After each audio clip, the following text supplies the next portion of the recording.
명상에 대해서 얘기를 해드리고 있는데요. 오늘은 이제 그 네 번째 마지막 시간이고요. 행복에 대한 얘기를 잠깐 해드릴 거예요. 여기 계시는 분들 중에서 혹시 불행하고 싶으신 분 계시나요? 제가 자주 물어보는데 한 번도 자기가 불행하고 싶어서 노력한다는 분들을 본 적은 없어요. 여기 계시는 분들 다들 행복하고 싶으신가요? 네. 그러면 이제 어떻게 해야지 우리가 좀 더 행복해질 수 있는지 그런 거에 대한 얘기를 좀 간단하게 해드릴 텐데요. 행복이라는 거를 한자로 쓰면은 요래요. 요 행자를 보면은 우리가 다행히도, 그 다음에 복이라는 건 여러분 복 받는 거 좋아하시죠? 네, 다행히도 복된다는 그런 뜻인데요. 자, 행복이라는 거에 대해서 우리가 하는 많은 착각들이 있는데요. 그 중에 하나는 나는 늘 즐거워야 되고 늘 행복해야 된다라고 생각하는 분들이 있어요. 그런 분 계세요 혹시? 아니죠. 행복이라는 말 자체가 늘이 아니라 가끔씩, 다행히도 이 순간은 행복하구나 라는 거를 가끔씩 느낄 수 있다는 게 우리가 행복이고요. 삶이라는 건 늘 요동쳐요. 그쵸? 계속해서 끊임없이 변화하죠. 만약에 살아있는 것들 중에서 변하지 않는 거를 본 적이 있으신가요? 만약에 변하지 않는 거를 본 적이 있다 그러면 그거는 살아있는 게 아니라 죽은 상태일 거예요. 살아있는 모든 것들은 지금 이 순간 계속해서 변합니다. 그래서 삶도 행복할 때도 있지만은 좀 고통스러울 때도 있고요. 때로는 좀 힘들 때도 있고요. 그러다가 문득 여러분들이 한 번씩 즐겁고 행복한 거를 느낄 때 사람들은 그래도 내가 좀 살면서 행복하다라고 할 수 있는 것 같습니다. 자, 그러면 행복하려면은 우리 행복한 생각을 많이 해야 될까요? 불행한 생각을 많이 해야 될까요? 행복한 생각이요. 너무나 당연하죠. 콩을 심으면은 콩이 나고요. 팥을 심으면은 팥이 납니다. 우리는 이렇게 너무나 당연한 이 사실을 알고 있는데요. 근데 제가 진료를 하다 보면은 또 주변에 있는 여러 사람들을 보면은 너무나 당연한 이거를 좀 거꾸로 하는 분들을 간혹 보게 돼요. 그래서 분명히 다들 행복하고 싶어 하는데도 불구하고 불행해서 헤어나오지 못하는 분들을 가끔씩 보게 됩니다. 행복하려면은요, 내가 어떨 때 행복한지 행복에 집중하면 집중할수록 행복한 생각을 많이 떠올릴수록 점점 삶이 조금씩 더 행복한 순간들이 늘어나겠죠. 그래서 즐거운 취미 생활을 열중하고 내가 즐거운 삶의 순간들을 만들려고 좀 노력을 해나가고 그러다 보면 점점 이제 행복해질 거예요. 무엇이 감사한지 이런 것들에 좀 더 집중할수록 행복해질 거예요. 근데 가끔은 이거를 좀 반대로 생각하는 분들을 보게 됩니다. 어떤 분들은요, 불행하지 않아야지 행복하다라고 하시는 분들이 있어요. 혹시 이 중에도 계시나요? 불행하지 않기 위해서 열심히 노력하시는 분이 가끔씩 있습니다. 왜냐면은 행복한 것과 불행하지 않은 게 같은 것이라고 생각을 하는데요. 절대로 이거는 두 가지가 같지가 않아요.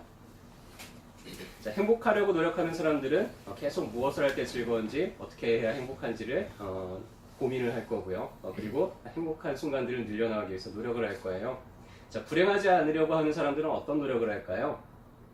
무엇이 불행한지를 일단 찾아야 되겠죠. 내가 무엇이 문제인지, 내 남편이 무엇이 문제인지, 저것만 고치면은 내가 좀 행복할 것 같아서 자꾸 남편을 고치려고 하고요. 내 아이가 뭐가 문제인지 자꾸 집중을 해서 내 아이의 저것만 좀 고치면은 내가 좀 행복할 것 같아서 자꾸 아이의 무언가를 고치려고 해요. 자, 불행하지 않으려고 노력하면 노력할수록 어디에 집중을 하게 된다고요? 행복에 집중하게 되나요? 불행에 집중을 하게 되나요? 불행한 거를 자꾸만 더 찾게 되죠. 열심히 노력하면 노력할수록 점점 더 많은 불행들을 찾아낼 수 있을 거예요. 행복해질 수 있을까요? 어려워요.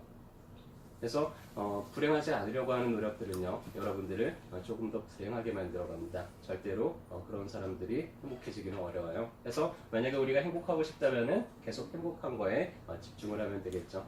그래서 오늘은 간단하게 그 행복 명상을 한번 같이 해볼 거예요. 이게 NLP에서 하는 앵커라는 건데요. 앵커라는 게 닷이잖아요. 우리가 배가 어느 한 지점에 머무르기 위해서 바닥에 닷을 내리면은 그 지점에 머물러 있겠죠. 그래서 여러분들이 행복한 지점에 잠깐 닷을 한번 내려볼 거예요. 잠깐 한번 고요히 옛 추억들을 떠올려 보시고요.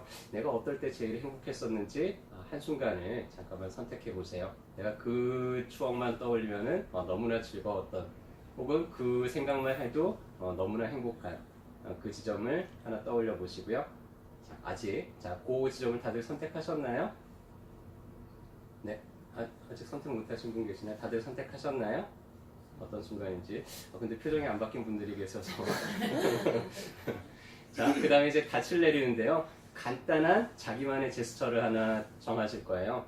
뭐 이렇게 손을 비비는 것도 괜찮고요. 가슴을 가볍게 두드리는 것도 괜찮고요. 뭐 어깨를 한 번씩 이렇게 들썩들썩하는 것도 괜찮고요. 어떤 거든 좋습니다. 나만의 제스처를 하나씩 그렇게 선택을 해보세요. 뭐 손가락을 뭐 이렇게 비비는 것도 괜찮고요.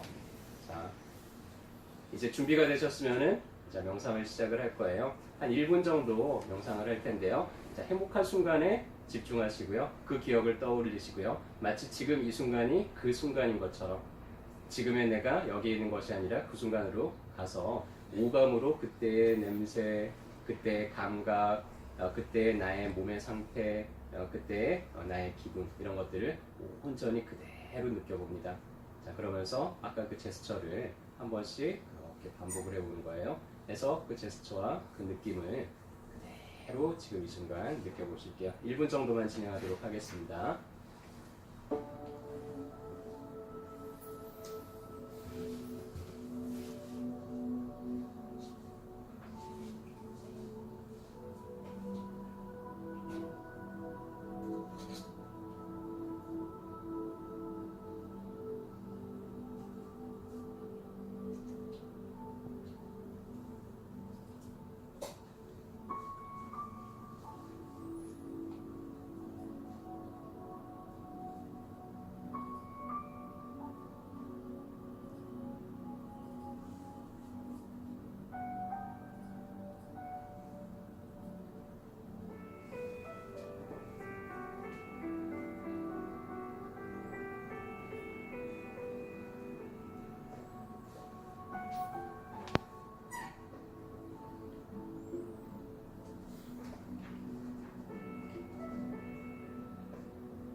충분히 느끼셨으면은 다시 한번 아까 그 제스처를 하시면서 조용히 눈을 떠볼게요. 기분이 좀 어떠세요? 좋아요. 네. 상상하고 잠깐 생각해보고 거기에 닻을 내려보는 것만으로도 금세 좀 기분이 달라지죠. 살면서 문득문득 한 번씩 좀 힘이 들 때마다 혹은 좀 내가 고통스럽다고 느껴질 때마다 방금 했던 그 제스처를 간단하게 해보세요. 금세 약간 기분이 좀 다시 달라지면서 좀 행복감을 더 느낄 수 있게 될 겁니다. 이런 방법들을 통해서 여러분들이 살면서 힘든 순간들, 고통스러운 순간들, 이런 순간들을 잘 이겨내시고요. 그리고 삶의 행복한 순간들을 조금씩 좀 늘려갈 수 있었으면 좋겠습니다. 감사합니다.